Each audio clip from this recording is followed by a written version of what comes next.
pour le type E, comment le travailler? Donc, on a bien compris que c'est important.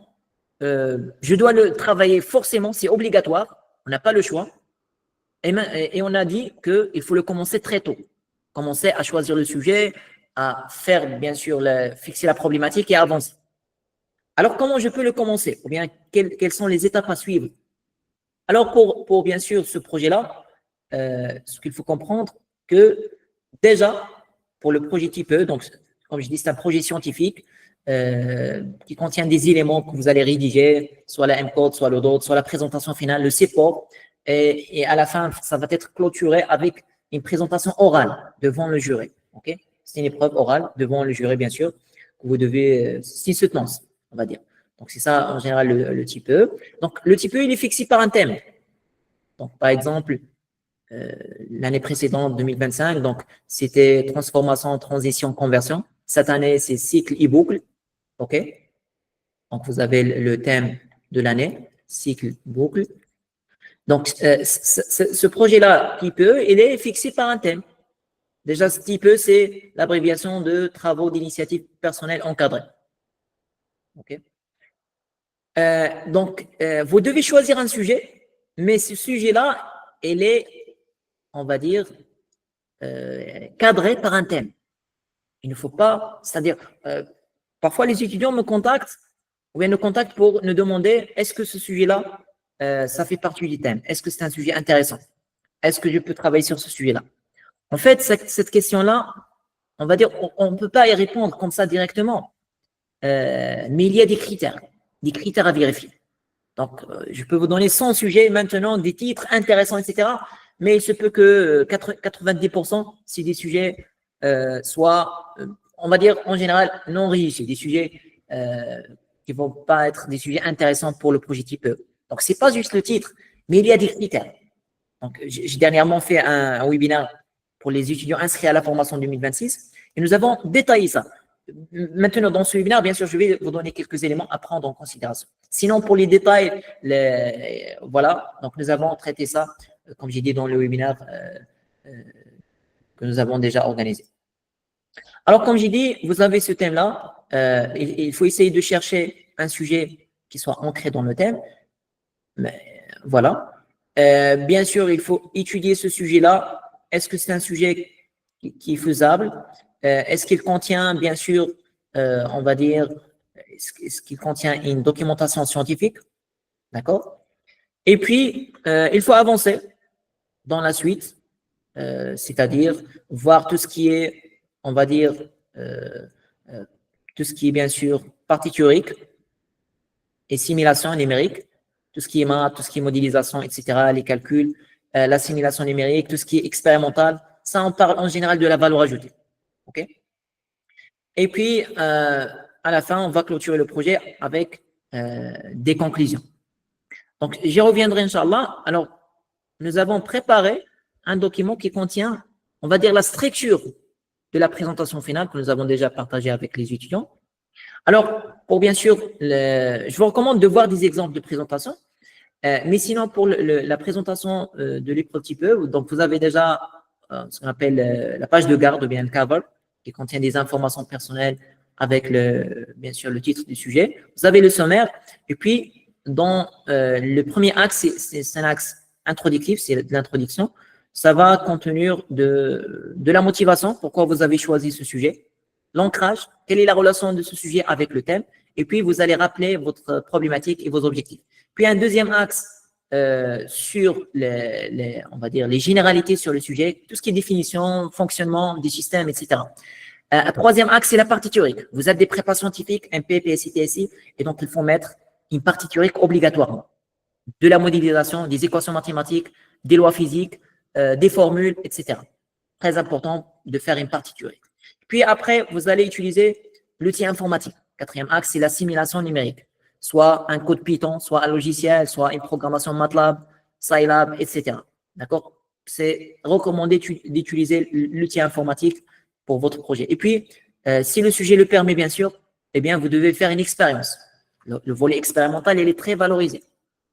D'acheter le matériel, de faire le protocole expérimental, de calculer les incertitudes, etc. Bien sûr, il faut suivre la démarche scientifique. Ça aussi, ça fait partie de votre projet. Et puis, vous avez les résultats.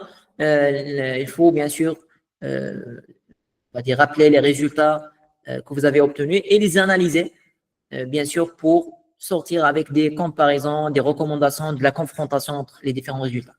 Il y aura une conclusion, bien sûr. Ça contient un rappel sur le résultat essentiel avec une ouverture sur d'autres, on va dire, des perspectives à traiter dans d'autres projets. Vous aurez dans la présentation aussi l'annexe, tout ce qui est long, démonstration, code Python, etc. Et puis, à la fin, il faut mettre les références bibliographiques, bien sûr, utilisées pour réaliser la présentation finale. D'accord? Ça, c'est très important. Ça, c'est un support qu'on vous demande. D'accord? Parce que vous allez vous demander, par exemple, quels sont les supports qu'on demande. Alors, en général, voilà, j'ai déjà expliqué ça dans les formations VIP. D'accord? Mais pour vous donner une idée, il y a déjà plusieurs supports qu'on vous demande. Et même, il y a une différence entre le CNC et le CF. D'accord? Juste pour la nomination des étapes. Par exemple, pour le CNC, normalement, vous avez une première étape dans laquelle on vous demande le titre, la motivation et l'ancrage. Ça, c'est des choses que vous allez rédiger. Dans les formations sur la plateforme, on a bien expliqué comment rédiger chaque étape. OK? Ça, c'est des choses à rédiger suivant une démarche, bien sûr. Donc, ça, c'est un premier livrable, on va dire, que vous allez envoyer sur le site. Et donc, pour choisir un titre, etc., déjà, il faut fixer le sujet. Et donc, on va dire la première étape, c'est de fixer le sujet. Et avant de fixer le sujet, qu'est-ce qu'il faut faire? Il faut comprendre le thème. Stratégiquement, si on veut parler d'étapes, il faut déjà comprendre le thème, analyser le thème. Qu'est-ce que c'est que boucle? Qu'est-ce que c'est que les cycles? Quels sont les sujets que je peux faire? Et comme j'ai déjà expliqué dans le webinaire, bien sûr, sur on va dire le thème pour les étudiants inscrits, vraiment, le thème de cette année, c'est un thème très riche. Vous pouvez faire des sujets en relation avec les maths, avec la physique, avec la chimie, avec la SI, avec l'informatique. Vraiment, vous pouvez utiliser les 5 matières. D'accord? Beaucoup de sujets, il y a beaucoup de sujets, mais il faut faire attention quand même à ce que le sujet soit valide. Donc, comme j'ai dit, toujours dans la partie livrable, il y a déjà ce livrable-là. Il y a ce qu'on appelle le M-code.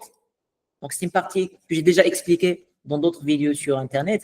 Donc, ça contient 5 éléments. C'est le positionnement thématique et les mots-clés. Donc, tout ce qui est, bien sûr, on va dire, positionnement, la relation du sujet avec les différentes, on va dire, matières. OK? Donc, vous avez, comme j'ai dit, le positionnement thématique, les mots-clés. Vous avez les références bibliographiques, il faut les citer. Vous avez la bibliographie commentée et vous avez la problématique et les objectifs. Okay? Donc, c'est, on va dire, 5 éléments. Donc, parce que le positionnement thématique, les mots-clés, c'est presque un seul élément que vous allez mettre sur le site. Ça, c'est la M-code. Ça aussi, il y a une méthodologie pour les rédiger, pour rédiger la M-code. C'est un peu long et ça peut prendre une durée importante. C'est-à-dire 4 semaines, 6 semaines de travail, bien sûr, pour finaliser cette partie-là. Il y a aussi ce qu'on demande, on vous demande le DOT. C'est aussi, il y a une démarche pour le rédiger.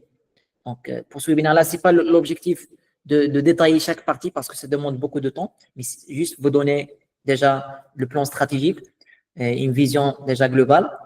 Et pour les détails, soit vous allez les voir si, au cas où vous faites l'inscription, vous allez trouver ça sur la plateforme dans les formations, ou bien vous pouvez le trouver et l'expliquer par l'encadrant, bien sûr, au cas où vous faites l'inscription à la formation.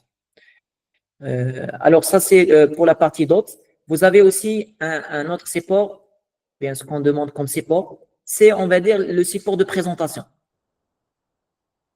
D'accord? C'est la présentation PowerPoint ou bien LaTeX. Ça, on vous demande de rendre et de la mettre sur le site. Et c'est ça ce que vous allez présenter. Je ne sais pas, est-ce qu'il y a des questions? D'accord? Essayez de m'écrire. Est-ce que vous suivez bien? Est-ce que tout est clair jusqu'à maintenant?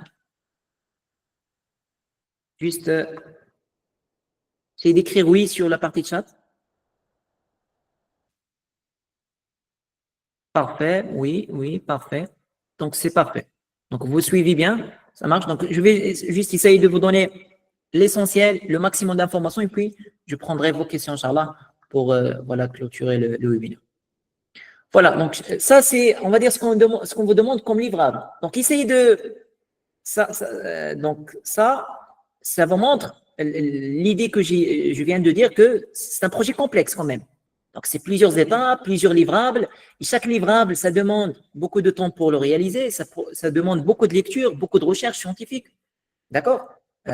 Donc, il faut prendre tout ça en considération. Et à la fin, bien sûr, vous devez structurer tout ça dans une présentation avec, comme je viens de montrer ici. Donc, ça, c'est une structure. Chaque axe, bien sûr, ça contient plusieurs slides. Donc, ça, je pense que c'était important de le préciser. Okay? Donc, maintenant, vous connaissez, on va dire, la structure d'une présentation finale, les livrables qu'on vous demande. Vous connaissez l'importance de l'épreuve. OK? Les étapes, bien sûr, une schématisation pour bien sûr, le projet. Maintenant,